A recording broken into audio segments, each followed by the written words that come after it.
Hello, everybody. It is Thursday, February 24th, 11:30 a.m., right here on this 2022nd year in the... I was trying to figure something out. I would say AD, right? Anno Domini, but yeah, that's neither here nor there. It is 11:30 a.m. though on this day, which means it is time once again for our Midday Mindful Moment. I am Reverend Jonathan Zenz. I'm the minister here at Unity of Tucson. And this is the opportunity we take every Tuesday, Wednesday, Thursday, and Friday to affirm life's good. Its inherent nature is goodness. Its inherent nature is constructive. And let's affirm that today. And to engage in some consistency with spiritual practice, because when we are consistent in our spiritual practice, which is why I do this multiple times throughout the week, life just gets better all around. And so whether you're watching live or on the replay, I would love for you to post a comment and let me know that you are here. Always good to see these beautiful comments coming up. Sherry, your smile. Well, I love your smile. Happy day to you and everyone. Yes, good morning, Jason. Terrific Thursday to you, Kathy. Grateful to have you join. I, of course, will offer this reminder, which is to say, you are love, you are light, you are life, you are magnificent. Yes, you are. So grateful that you shine your light and share your magnificence. So I'm doing a little bit of a divergence today from what I have been doing, which is the themes of each day for the 64 days in 64 ways in 64 days through the season for nonviolence as we promote peace in our world. Hi, Sue. Hello, Sue and Sue. Grateful to see you both here. The reason that I've decided to forego the idea for today, which is uniqueness. I'm not going to talk about uniqueness today, but that was the construct that was offered as part of the 64 ways in 64 days. I think that it is important that we take just a moment to reflect on and lend our consciousness to what has unfolded in the last 24 hours. So as I was leaving class last night, of course, I got into my car and the radio that now you all know I'm a news junkie, right? So when I get in the car, what comes up in my car is the feed from CNN. And of course, right at that time, Russia had started bombing Ukraine and was basically launching its offensive into Ukraine. And so one of the things that I think is important is that we spend a lot of time in New Thought focusing on our own relationship to the divine and our own outflow of expression as the divine. And sometimes we get a little bit self-centered, and that, I get it. Like, that's fine. That's totally fine. But I think that we have an opportunity collectively right here to create a consciousness of love and peace that we can radiate from our centers into this magnificent world that we live in, knowing that love, peace, harmony, equilibrium, that is what can express itself in this challenging time for the Ukrainian people. I don't want to get into all the politics of it. That's not my job. What I know is that we have an opportunity to lend our consciousness to truly supporting what we say we're supporting during the season for nonviolence, and a season for adopting and accepting and expressing peace through the use of this thing called affirmative prayer treatment. And so that's what I wanted to focus on today, is allowing ourselves to collectively put our minds on healing for Ukraine, healing for Russia, healing for this world as we observe. The thing is, we're at a distance. We observe this conflict. And so as we observe, we can do something about it within our own mind and within our own heart. So let's do that today. Does that sound like a good plan?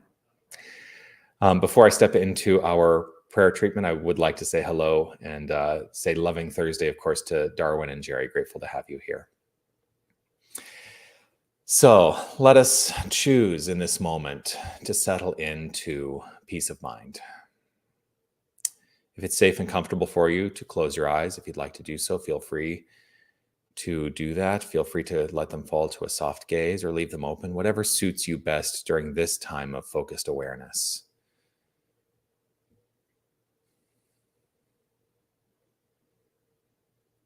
I turn the attention to the inner life. For I know that the inner life flows forth into expression as all that is. The inner truth becomes the outer appearance. And so I put my focus on the inner truth. And right now, I choose to allow a focus on this understanding that there is one infinite creative source. There is one magnificent principle. There is one thing and one thing only that is ever flowing forth, and that is the activity of God. God, the infinite, omniscience, omnipresence, omnipotence. And this is who we are. This is our core identity. Each and every one of us is this power, is this presence at the level of our understanding and unfoldment of it. So all that God is available. All that God can do is available by means of each and every one of us. I am rooted in an assurance, an absolute assurance that each of us, while we may perceive ourselves individually, is a majority in this thing called consciousness. For one alone in consciousness with the infinite constitutes a complete majority. So I know that our minds are the creative power that is backed by the infinite and always flowing forth as the infinite. And so I know that we collectively in this experience have an opportunity to create a different paradigm, a different construct, a different experience than the one we currently are seeing. For there is no power in what we see. There is only power in what we know and what we embody. And so I consciously lay claim to this understanding that there is peace of mind and harmony in this thing called life, and that apparent conflict is easily resolved as we lend our loving minds, our loving hearts to the greater conscious awareness. I know that there is no necessity for the experience of conflict. And I know that as we radiate peace from within our center, we create a magnificent expression of peace in this world. And so I trust in the flow of love. I trust in the flow of good. I trust in the flow of life. I trust in the flow of peace. Knowing that these ideals, these attributes of God are the same attributes that are flowing as each and every one of us. And I know that they are flowing as every magnificent expression of the divine in this world. And so I lend my mind, I lend my heart, I lend my thoughts to an infinite experience of peace. I trust in peaceful resolution. I trust in peaceful resolution.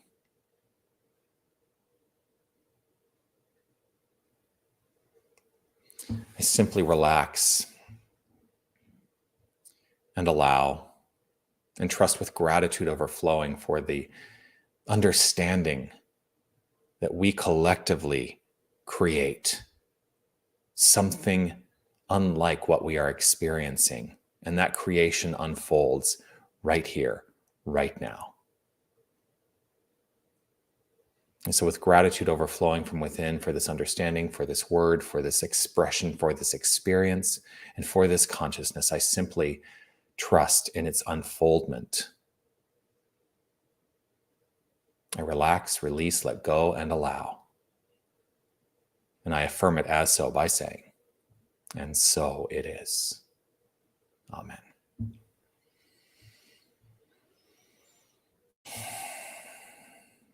And so it is.